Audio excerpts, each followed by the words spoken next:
Hello, everyone, and welcome to Acres Films Podcast, where we will be discussing all things movies related. So, for each one of our episodes, one of us will take the lead and choose what movie related topic to discuss. We will also be having special guests joining our show time to time, and I am extremely excited about that. So, with that being said, my name is Brandon, and as always, I'm with Matthew What's up, everyone? and Jeffrey. Greetings. What a jerk. So today we have a very special episode. It is our very first podcast as Acres Films. Yes, indeed. And on top of that, I was chosen to take the lead, which means if you were listening earlier, I get to choose the movie topic to discuss. And that movie is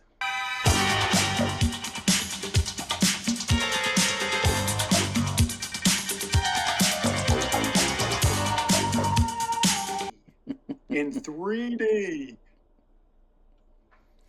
So, with that being said, let's just get right into it. I want to first say that Friday the 13th Part 3 is probably my favorite horror movie of all time.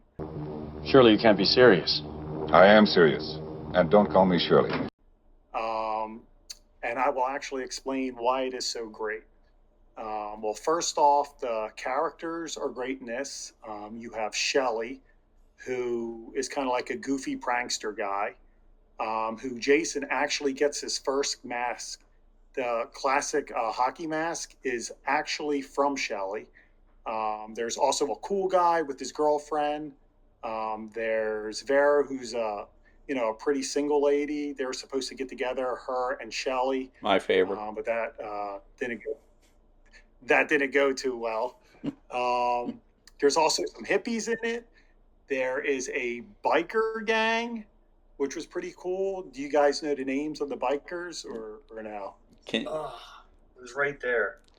The only thing I know is definitely Ali, and the other one's name was like an object. What was it? The female's name, Fox. Fox was the female. Yes. And the white guy had like a object name, like the same name as an object. I can't remember it now. What was it? Didn't he have a name as an object? Loco. Loco? Oh, okay. If Loco is an object, But we can make it an object. Ali, just a quick side note, Ali is in unrelated or somewhat related, my favorite vampire movie of all time, Fright Night. He's a bouncer at the nightclub who gets killed by Chris Sarandon's character. Chicken man, you go someplace else. Out of my way. Move. Really? Yes. Wow, that's some good trivia. Jeffrey, did you know that? I did, actually, yeah. I guess I'm the only one that didn't.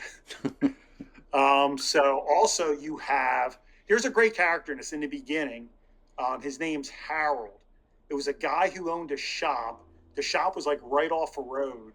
And basically this guy's a mess. He pulls a rabbit out of like the vegetable section. The rabbit's like tearing up his chest. Meanwhile, he's like opening up like peanuts off the shelf. He's downing OJ. And then he puts it back on the shelf. Needless to say, he ends up getting it in the crapper. But what a character that guy is. What a mess he was.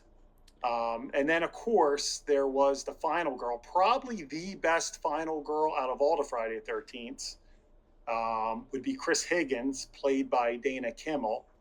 Not only is she as cute as a button, but she did a lot of damage to Jason. The way she fought him was incredible.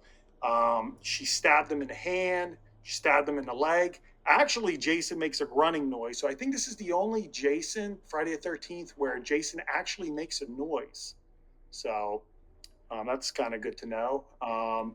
There were some pretty cool kills in this. And I just want to know what you guys think so far of the movie with the characters. Do you guys enjoy Can I just ask immediately, right? So part 3 is your favorite, not only of this series, but of all horror movies, which is your favorite thing. So can I ask what sets part 3 on such a higher pedestal than even parts 1 and 2? Well, I think the Jason, for one, this was by far the best Jason. Now, Why? Jason lives in a shed and a. Why? Well, I'll Why tell you was it why. the best Jason? Okay, the reason this is the best Jason is because he's cool looking. Do you see his shoulders in this? Apparently, he works out. He only does shrugs. If you want real shoulders, then look in the mirror. He's huge in this, and just like the way he like does stuff in this movie is like incredible. So I just think he's cool. You know? So you like the depiction of Jason the best in this one, for starters. That's a big one. Yeah, absolutely. Just the look alone is intimidating, I think, with the huge shoulders and he actually reveals his face in this. I know he does in a couple of others, but he's pretty scary in this. And the way he's in the barn tearing that place up looking for her, that was pretty scary. So as you so eloquently put it, this is the best Jason because he does cool stuff. Correct. He's cool looking too. Come on. Okay, got it. Okay.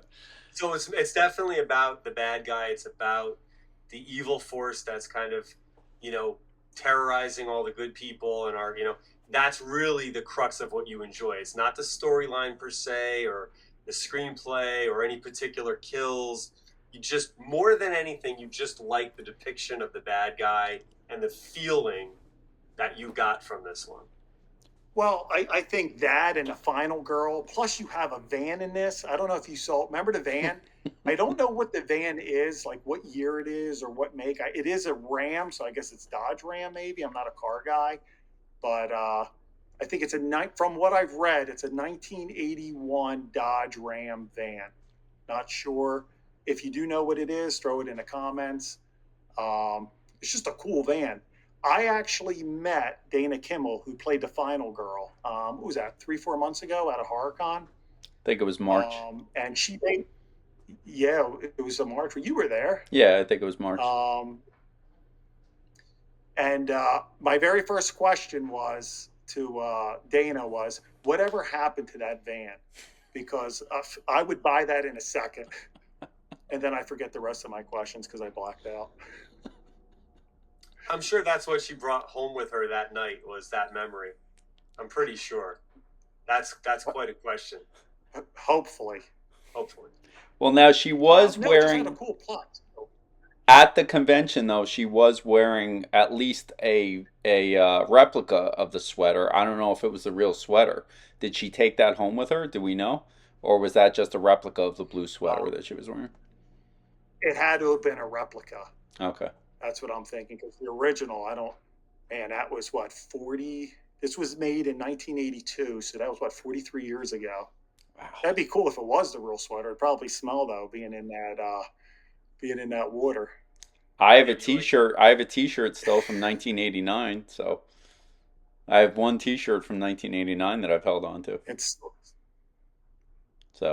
still holding up. As interesting as this is, though, we should probably circle back, right? And Friday the 13th, Part 3, 3D. So, Matt, we have kind of the layout, the opening of what's your name? Brandon?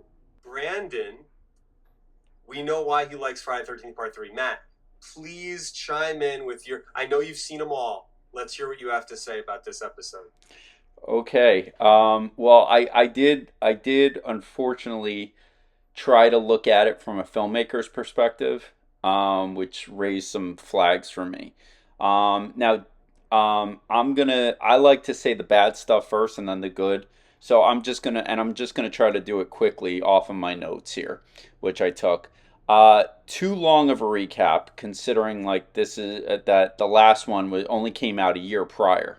If you've already going to see something, Part 3 in the movie, you already know what happened in Part 2. You don't need that long of a recap. The music was a departure in this one from the first two. The first two had more of like creepy music, and this like opened with very cheesy like 80s like synthesizer, which bothered me. Really? Yeah. It's kind of had like a little disco beat, I guess, to it.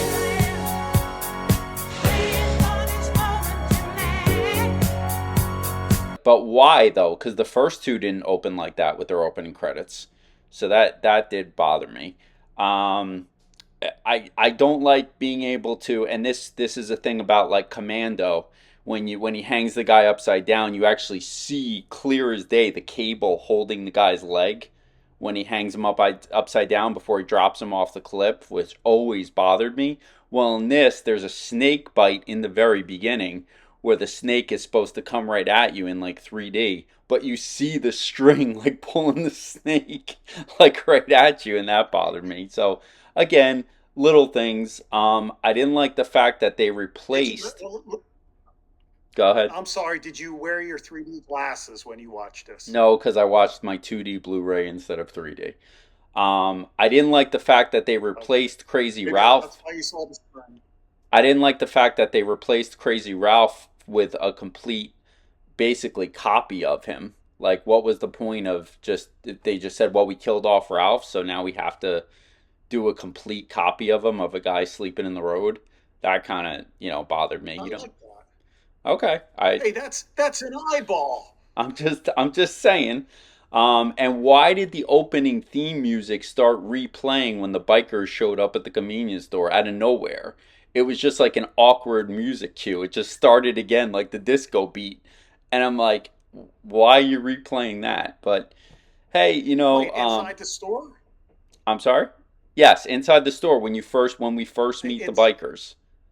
So it's okay. You don't have to defend maybe everything it I'm was a saying. store Just let me get it out. You don't have to defend everything I'm saying. It bothered me. I'm just saying. Um, so those are the bad things. There were some really cool visuals.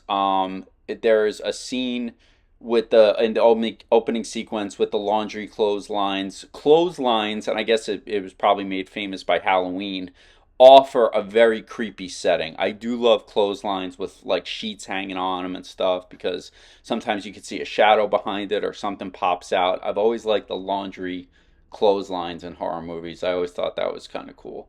Fox dying with her eyes open was a creepy look. I liked that. The ending. I love the twist ending because it's a play on the ending from the original. So I do absolutely love the twist ending and what was a nightmare, what wasn't, all that stuff. I enjoyed that. So, It was but a phenomenal ending. I did not like that. You brought up the sounds that Jason made. I couldn't stand because to me that humanized him. When he gets like hit or stabbed in the hand, he goes, "Oh!" I'm like, Jason doesn't make a peep. I don't like that. It humanizes him, and he's supposed to be a little more than human. So that's my overall take. Yeah, there you go. All right, I don't like your take. Jeff, you're up. It was awesome. Thank you. There you go. There you go. I just wanted to give the host what he wants. We're good. But I do appreciate the cheesy 80s-ness of it. So it's fun. It's a fun movie to watch. Yeah, I was gonna say basically, you gotta kind of look at a movie like this in context. Are you looking at it from a nostalgic point of view, or are you looking at it from is this a good movie today point of view? You can't escape the fact that that's a 1982 film.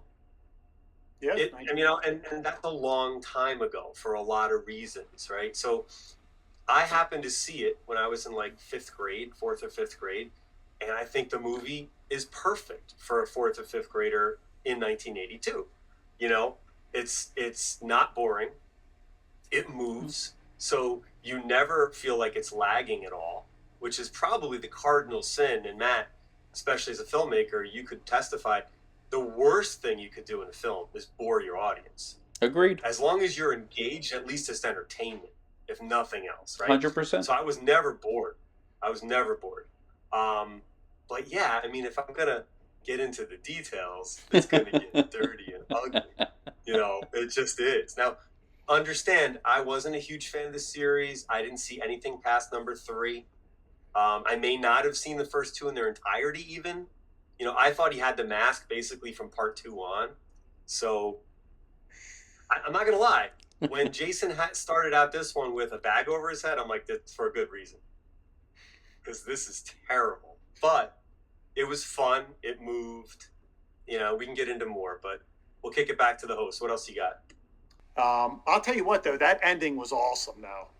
The way she was in that canoe, and then she looks up, and then Jason's like clawing at that window. I mean, to me, that's the best ending out of all of them. That was the best scene, and for me it was, because I'm a huge Goonies fan, and I share, because when I first saw this, Goonies had never come out. It was 1983, I think, when I saw it. So you're saying Goonies, Sloth act, they ripped that off? yeah, clearly. Really? John Tuzak, maybe he was watching it, and he's like, "Oh, I want to be a sloth." But it looked great.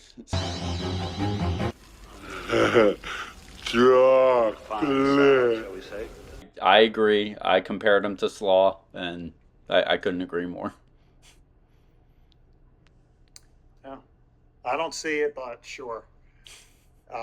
Yeah, so like I said, the ending's great, though. When he was up in that window and she's kind of stuck in that canoe, and then boom, he comes like flying out that front door, and then all of a sudden disappears, and then the mom comes jumping out of the water.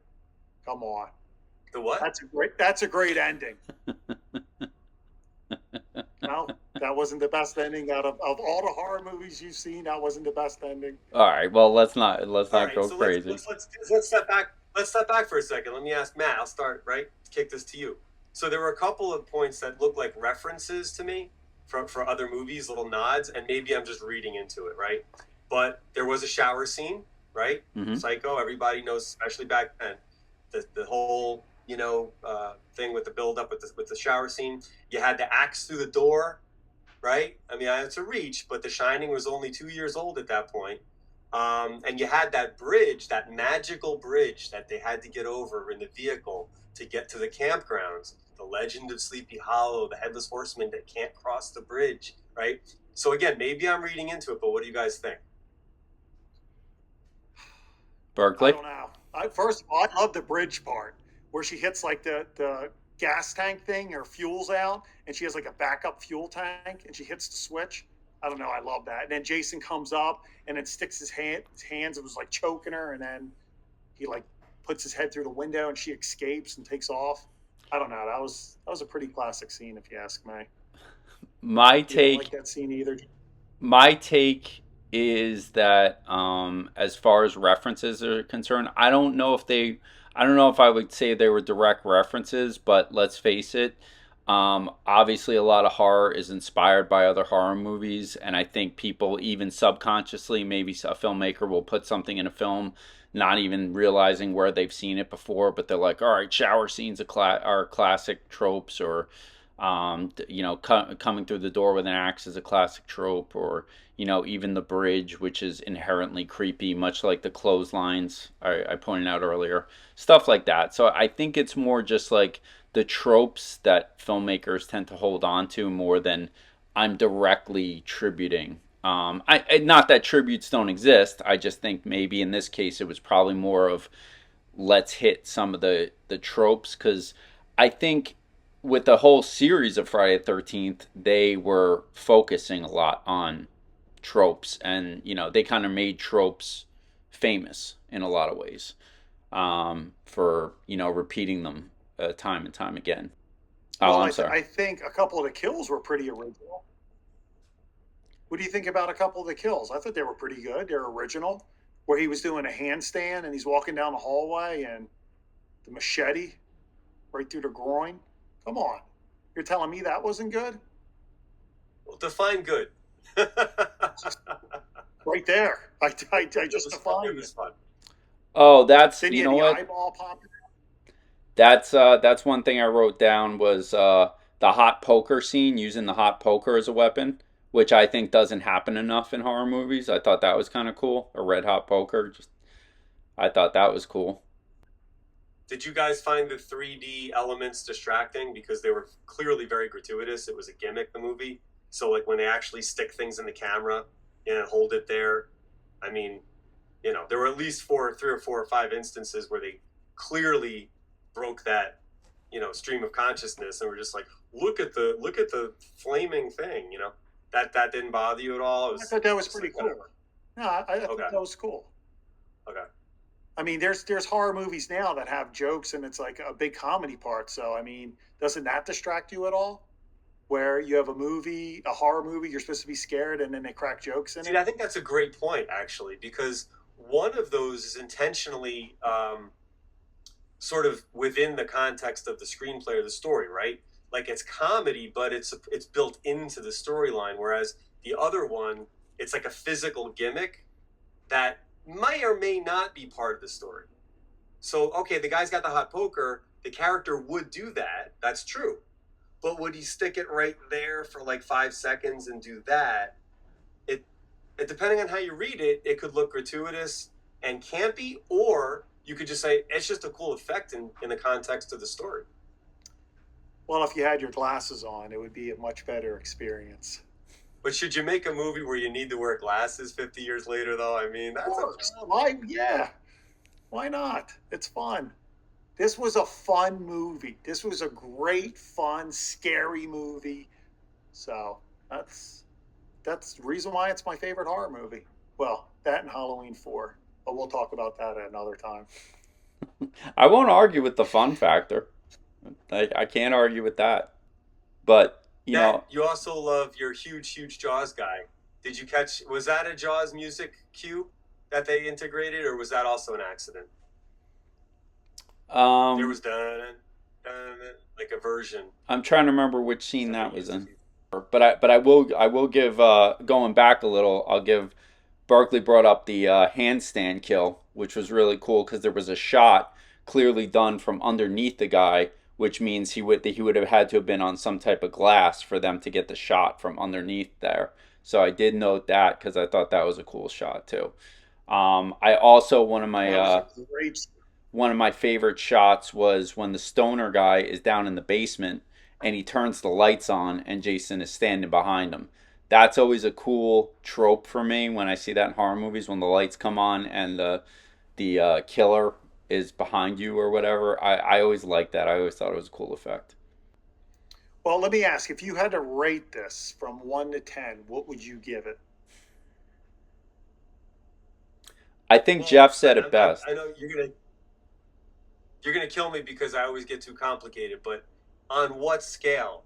Like a well-made film? Let's go on a scale of being scary. Matt? Wow. I was going to say you said it best earlier when you said put it in context, and I do. When I watch this type of film, I have a certain mindset. I don't use the same mindset as this as when I watch The Shining. So,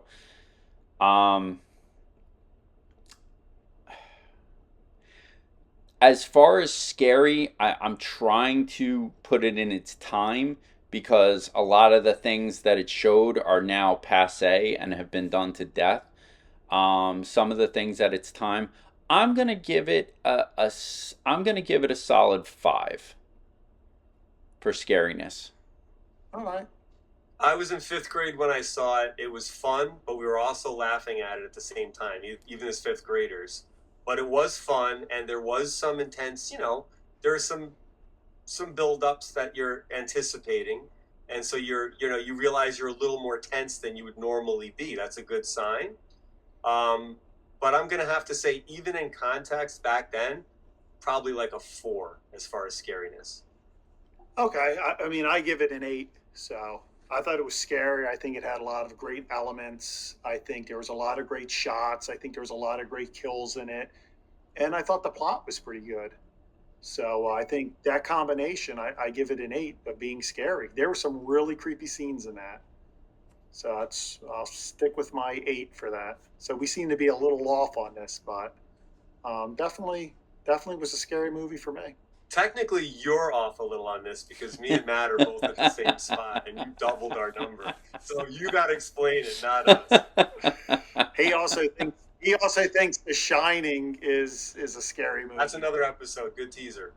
Let me ask you guys. You brought up something I think is more important than the movie, more important than the part 3, the film, all of it. It's Jason was and is a very important character, right, in the horror whatever the word is, milieu, you know? So wasn't this film the first time, you already said, the first time he wore the hockey mask, which is incredibly iconic, but isn't it also the first appearance of that iconic theme, that sound that they used to preface Jason, that no? No, Now, I believe that was in one. that was in the original. Okay. Yeah. I award you no points, and may God have mercy on your soul. All right, so then my 4 just became a 3 for part 3. Which, of course, Jason was not in one, except in the ending because he was a kid jumping out of a lake and grabbing a girl. So I don't know if you guys knew that, right? Jason wasn't the killer in one. Of course you did. But So at least there's a hockey mask, and that's incredibly iconic. yes. Just Yeah. ask Quiet Riot. Yes. Great band. Great band. Very cool album cover. Top 10. Very cool Yeah. album cover. Matt, Yes. with regard to the tropes, was the clothesline scene lifted from Halloween a few years earlier? Again, I don't know if it was consciously, but I mean, subconsciously, I'd say at minimum subconsciously it was there. Just because, it's like that shot of Michael standing in the clotheslines staring up at Laurie is as iconic as it gets. I mean, it's gotten to the point where it's parodied in so many ways, where now they'll even show the actor Michael Myers standing in the clotheslines on certain memes and stuff that you'll find on the internet to like get a laugh, or Dr. Evil standing down there because it's still Michael Myers. And so yeah, I don't know what it is for me. I don't know what it is about clotheslines, but I think they're just inherently creepy just because it's usually white sheets hanging on those, and white sheets blowing in the wind add that factor. And I think that's also something I wanted to give a compliment to part 3, because when all the kills start happening and everything, the door flies open and the leaves are whipping by with the wind. I love shots like that. That gives me a great creep factor, seeing leaves whip by. Do you think it's better? Do you think it's better than Halloween 1? That scene with the with the their sheets? laundry? No, With the no, sheet? no. I don't think it's better, but it's. Well, I just part think it's one, cool. Wasn't it daytime now? Yes, Which it was. daytime can be creepy, but yet this was kind of dark, and it was kind of like not in a neighborhood. It was kind of out in the woods, which I would say would be more creepier because there's no one to save you. It's a store in the middle of the woods off the road, where the others, you have neighbors. You can yell, maybe a neighbor can save you. So this had more of a scarier, I would say, environment compared to the Halloween one. The only reason I'll disagree is because you could take the creepiest scenario in the world, but if you don't present it in a correct way, it's not going to matter. So you're adding that factor, but the audience, I don't think it came across the way you're trying to add to it, which I think your point's valid, but I just don't think it was presented that way. For me. I'm still going. I'm still going with part 3's scarier than the Halloween scene Okay. for the lawn out there. Fair enough. Fair enough. Does anyone else want to add anything? For I got a question for the host. sure. There are 2, not 1, 2 incidences of people taking a number 2 and not even wiping. Tommy Chong, the Tommy Chong character, poops in the outhouse, doesn't wipe, and just takes off. There's another guy, I think before that, who has like massive diarrhea and doesn't even think about wiping. He just pulls the pants up and leaves the toilet. Kindly explain. Did you ever consider maybe it was a false alarm and it was just gas?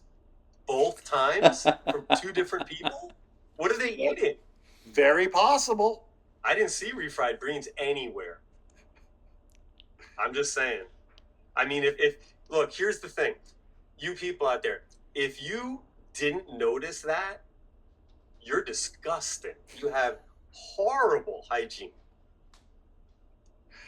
I don't know. I'm sticking with it was just gas. Could be. Fair enough. Anything to add on that, Matt? Wow. Well, you really you definitely gave me the assist, and all I got to do is make the layup here. But oof. Do I have anything to add to that?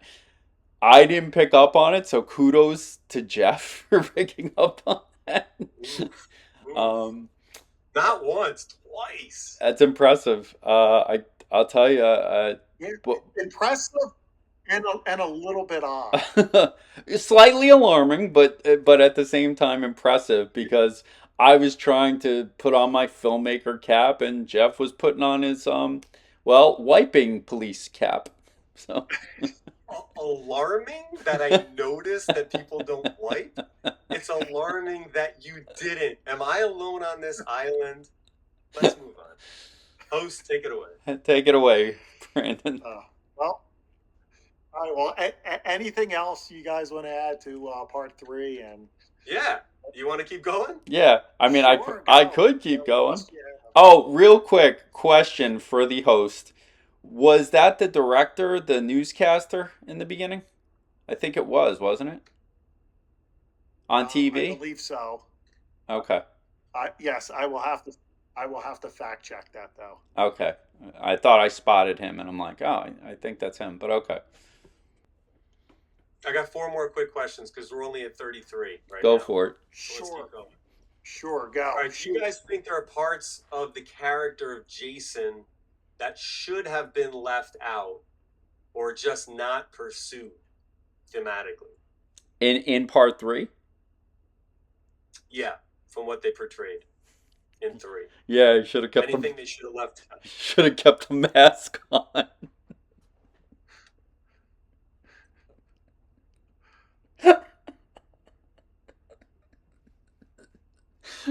So the mask, the grunts, Agree with that? I was good with every Jason.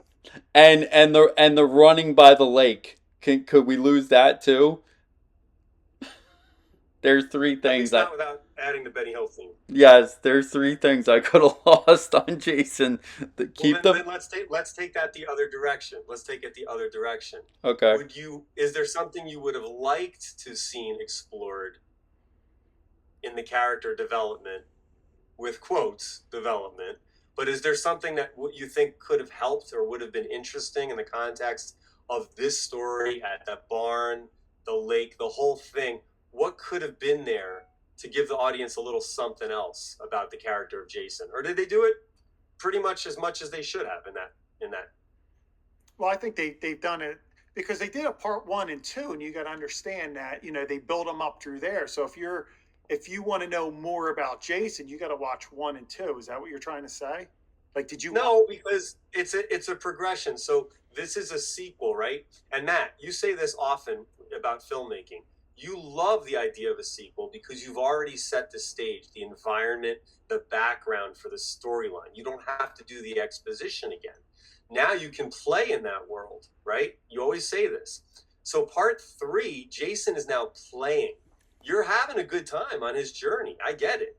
But is there anything that could have forwarded the storyline better for you other than just literally stalking and killing every kid that was out there? Or was it just fine? Like he didn't need to be explored anymore. Everything was in 1 and 2. No, I didn't think the character itself needed exploration because we did know who Jason was. The mom gave him the backstory in the first one, and he went on. We could tell that he was basically a Michael Myers type immortal killer in the second one. I don't think that needed to be delved into deeper. I think they actually made the mistake of trying to do that with Michael Myers in subsequent sequels where they tried to give him a reason or a purpose. First it was a curse, and then Rob Zombie explored like a whole deep psychological background to the character. And I think it gets away from it. I think if you're going to this type of movie, I don't think you need too much deep thought about the character. You should kind of let him be a force of nature. Much like the shark in Jaws, just let him be a force of nature and let the characters be the characters. Let them be the stereotypes and what have you. And I just, again, to me, it was more that stood out. I would just lose the humanizing factors, the running, the grunting, stuff like that from it. In this one, because I think in Host man, what do you say, host? Do you agree with that? I think this was a perfect horror movie. I don't find any wrongs in this movie. They kept it simple. You knew who the killer was. There wasn't too much thinking. At no point in your rambling, incoherent response were you even close to anything that could be considered a rational thought. Simple. I just thought of a new. You are the mayor of Crystal Lake because no matter what anybody says, you say it was just the best. Come see it. You don't need any detail, man. You just love it. You gotta love that you love it. We love that you love it. I got two more, and then I'm out. Do the continuing adventures of a Jason type character, right? Do they add to sort of the broader legend, or I mean, does it entice the interest the more you see them, or does it dilute the character as it goes along? In this case, for Jason. Well, again, so you're saying the continuing sequels or only part 3? No, in this case, the continuing sequels, the general idea of a sequel with a character like this who doesn't have to be explained that much. They're a ruthless killer, but you see it again and again and again. Can that be sustained, or does it fall off for a reason? Does it get stale? Does it dilute the character if you don't learn more about the character? I mean, I'll just point back to the Michael Myers example. I think it dilutes it if you explain too much. It's kind of like a joke. You don't want to tell a joke and then have to explain the joke. No one's going to laugh once you've explained it. Either the joke lands on someone or it doesn't. So it's, to me, it's all presentation. But of course, with time, you can't keep doing the same thing over and over again. You do have to change things up a little. And that's why in both franchises, Halloween and Friday the 13th, they did burn out for a reason, because they started regurgitating the same formula over and over again. So if you don't add a twist or an angle to it, I think you're going to fall flat. So, Brandon, you're saying on part 3, you're aware of the formula. You know all of these people are going to go and get killed. And that's Correct. fine. You don't need to be surprised, right? But you want to be surprised by how they get it. You want to see it look cool, be surprised, have fun. And that's the crux of what you enjoy. Yes, different characters, different kills, pretty much the same scenario. I get it, but I'm back for every one. Keep making them. I'm fine with this. Go down to the basement when the lights are off. That's scary. I don't. You can just. It's just a different character each movie. It's a different character, and it's still scary. So you can keep using that same formula. I have zero problem with it. So then this is the last question that wraps this all up for both of you, right? 13 series have been more effective in retrospect as a series if it ended after this one. Was that even possible to do that? But would it have had a bigger impact, say, if it was 3 episodes instead of 11 or 12 or whatever they did? Because at that point, it's a little bit like the Star Wars trilogy, right? If you just had those 3 in time with nothing to compare it to, they kind of become their own legend, even if they do date. But when you keep bringing new stuff into it, right, do you lose a little bit of reverence for the originals? Or is that not how it works? All right, I guess I'll go first. I'm going to say no, you shouldn't have ended it with part 3. Not only in my opinion, did we get the best of the whole series, part 6. Woo! Well, this baby jam, let me tell you, bro. But, he's shaking his head. Hey, part 6 was great, by the way. But my second favorite of the series. But at the same time, I think like you said, I think you put it perfectly earlier, Jeff. Context. This is the type of movie where context matters, and I think since it's popcorn fun, keep it coming. Keep it coming. It's popcorn fun. Keep it coming. I have no problem taking long breaks once it burns out a little, and then revisiting Jason like 5 years from now or whatever, or doing it in a new format. Like a few years ago, there was a rumor they were going to do a found footage style Jason, which I thought would have been brilliant. But no, it's popcorn fun, and I don't think you need to hold yourself to the same standard as a Star Wars franchise.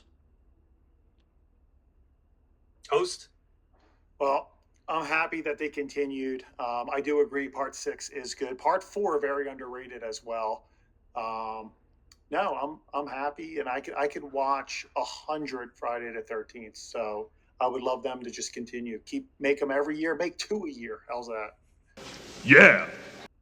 I just think it's interesting that you're kind of saying the reason people really watched these movies was the main character, was Jason. But he's almost the least important character, because you're saying it's really the other people that you need to shuffle in, shuffle out, bring them in alive, bring them out dead.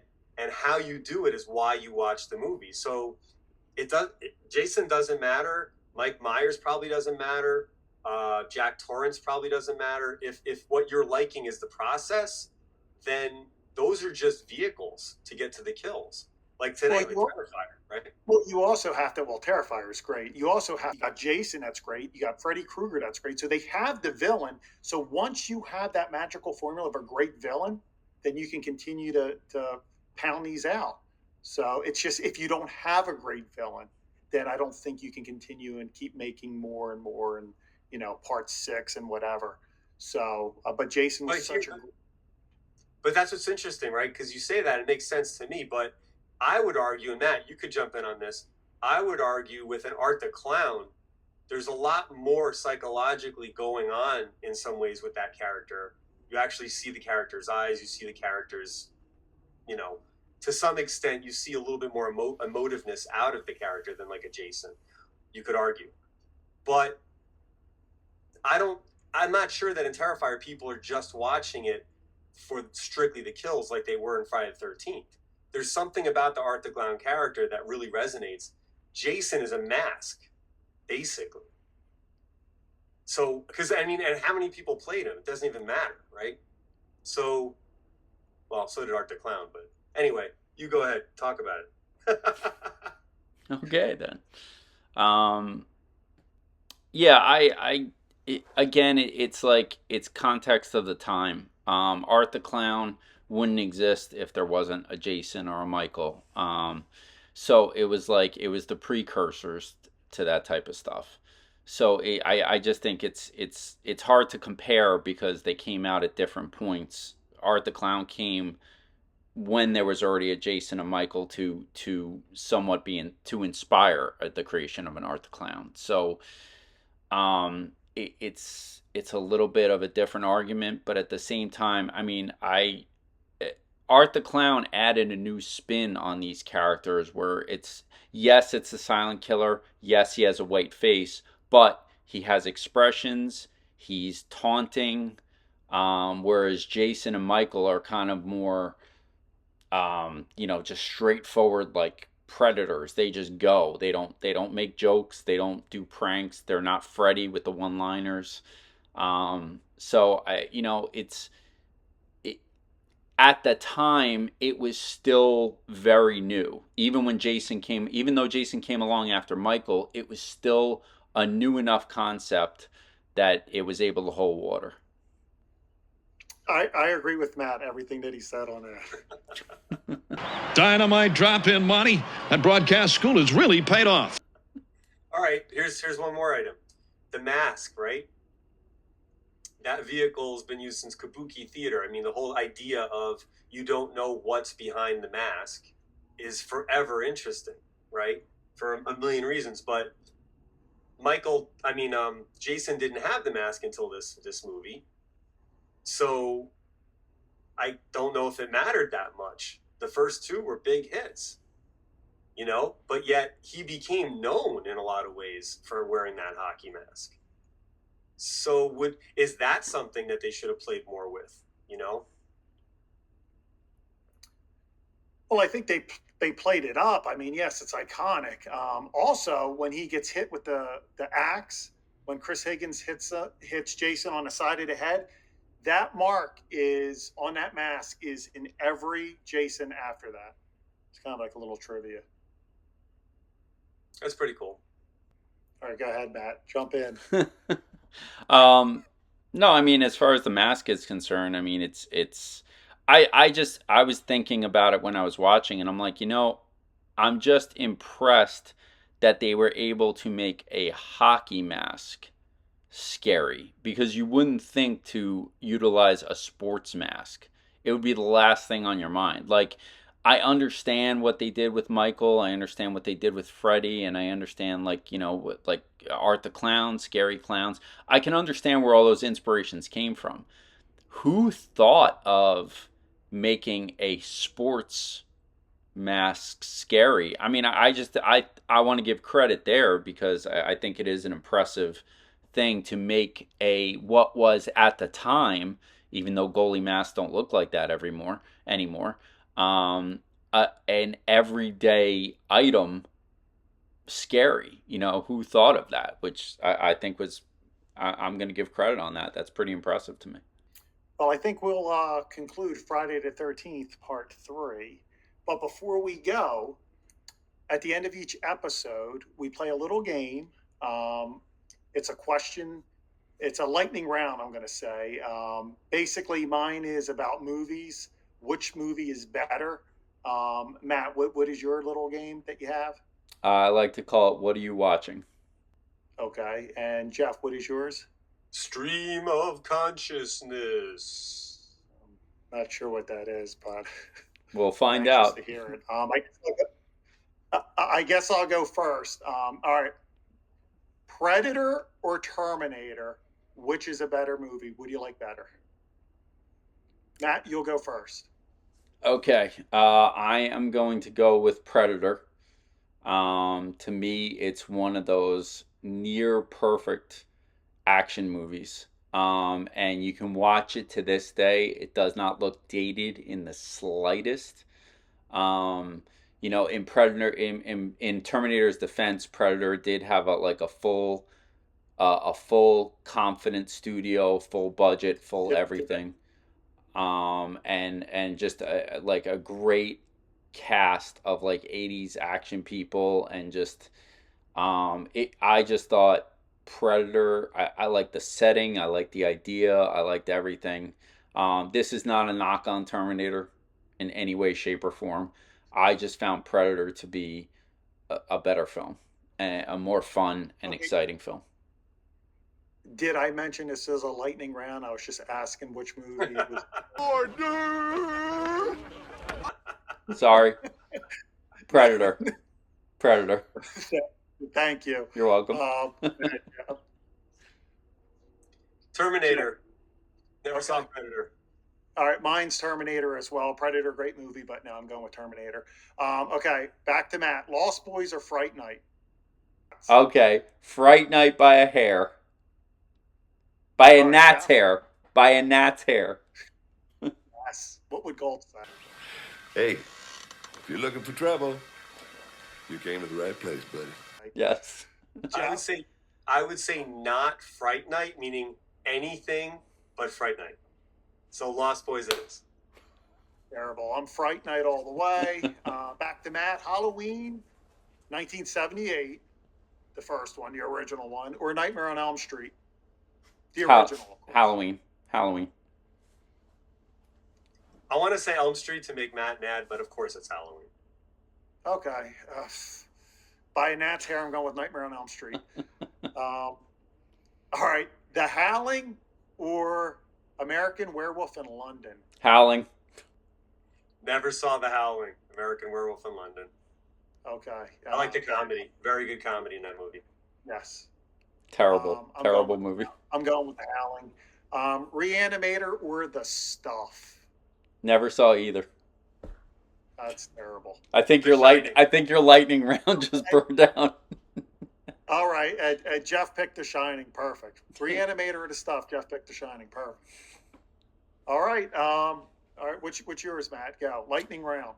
Real quick, what are you guys watching? I'll start off. I'm currently watching, or I'm sorry, I just finished The Bondsman Amazon series season 1 with Kevin Bacon. Kind of a cool idea.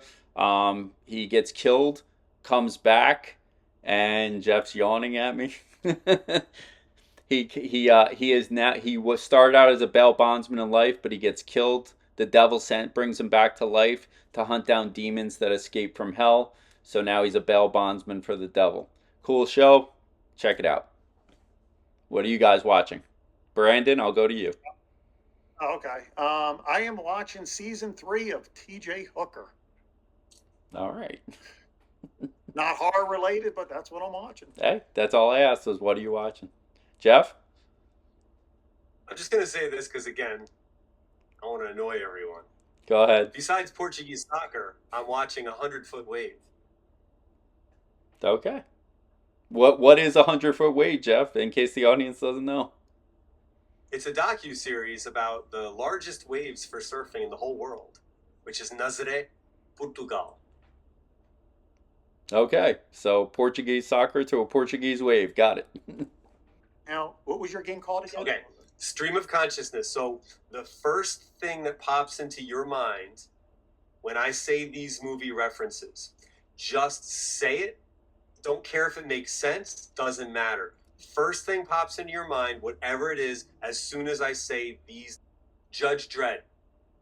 Mask. E.T. Phone home. The Fast and the Furious. Rip off of Point Break. Farrah Fawcett poster. Overrated. Low budget movie. Oh God. Blair Witch Project. Bane. Broke Batman's back. Name. Yeah. Brandon, over to you. Sure. Part 6. Friday the 13th. The Mask. Cameron Diaz. The Exorcist. Scary. On the Nose Dialogue. Terrible. Elvira. But I love it. Elvira. Black hair. Yeah, all right. That's all I got. Black hair? Tell I was lying on that last one. I can no longer help you. Black hair? Last Yeah. two. When you mention Elvira, and that's the first thing you think of. Come on.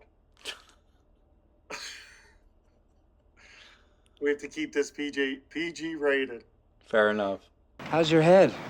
I haven't had any complaints yet. Well, on a PG note, the last two things I just wanted to throw it out there about Friday the 13th Part 3. The Hispanic girl was the cutest. Not even close. I'm sorry.